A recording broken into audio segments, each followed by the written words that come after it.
Hello, my dear listeners. I'm Sir Freythorn, and today I will be reading lore from the book The Wraeclast Chronicles.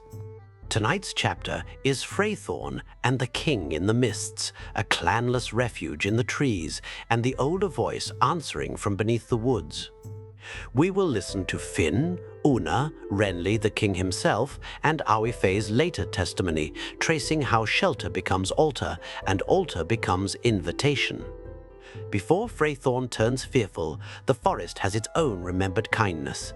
Renly speaks of a wood where children could play, and Una remembers the older life beneath those branches. That place used to be a kind and warm wood. I even played there when I was young. The first ones ran wild through the Grellwood of old, hunting and brawling as they saw fit. It is said that the spirits of the forest would watch them and be entertained. Over time, the forest became abundant with the joys of those spirits and their old magics. It was a haven for the unity of life and spirit. That place of beauty has now become shadowed and deadly. Una gives the forest a social life. Spirits watched, old magics gathered, and the Grellwood became a place where body, song, and unseen witness shared one breath. Finn's Freythorn belongs to people who live outside Argum's clan order. No nobles gather in his memory, no soldiers, no sworn priests. He remembers a high refuge for wanderers, debtors, thieves, and cast-offs. Now see, I used to frequent the clanless enclave that makes its home high in the trees near here. The locals call it Freythorn. A little while back, a group of strangers arrived out of the deep woods. Freythorn's mercy becomes its wound. People with few shields made room for strangers from the deep woods, and a good story can pass through a gate that iron could never break. They made altars like this and started whispering to the others about their religion. That was when I decided to move on.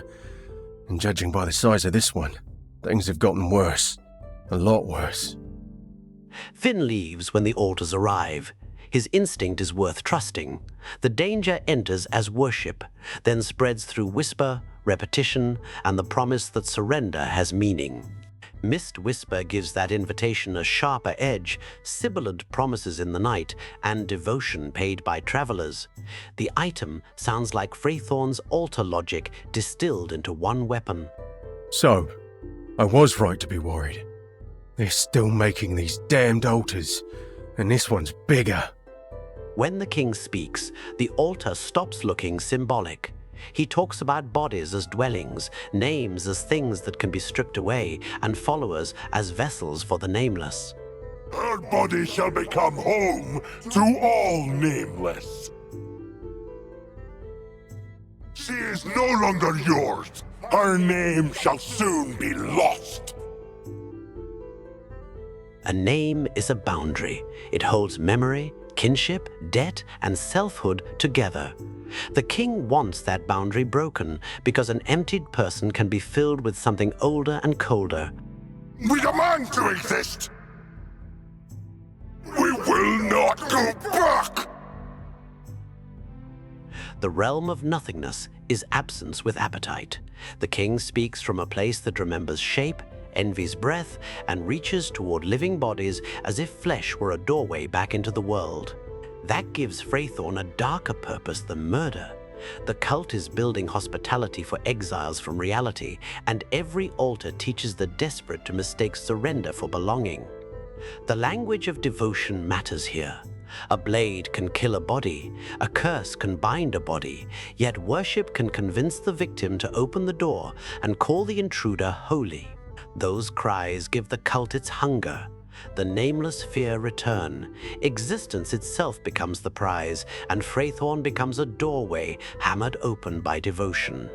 Awife later names the wound more plainly. Her words reach back into Act 1 and change the shape of every altar Finn feared.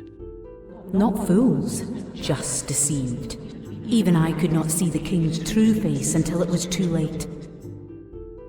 The king in the mists. Remember how we were drawn to him, believing him one of the Magi of old. Her testimony matters because deception is almost always dressed in familiar clothing. The king came wearing the shape of old power, speaking near enough to ancestral memory that wounded people heard salvation. The Magi comparison opens a wider door. Freythorn is a village tragedy, yet the lie around it borrows from histories much larger than the village: old magic, old authority, and the prestige of forgotten peoples. The king in the mists is no king at all. He is a usurper ripped from the realm of nothingness. He wears kingship as a mask.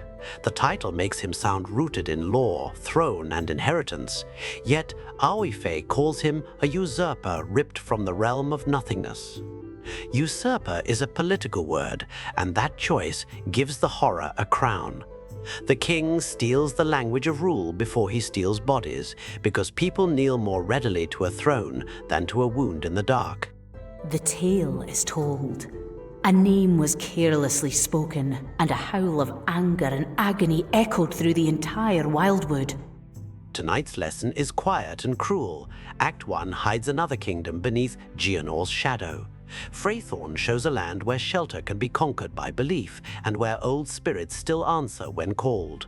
Next time, we leave the wet woods of Agam behind and follow memory into the Vastiri, where empire, caravan, and buried divinity begin to speak through the sand.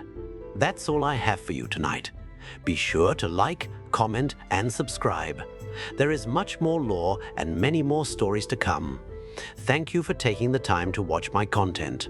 Until then, take care, and I'll see you next time.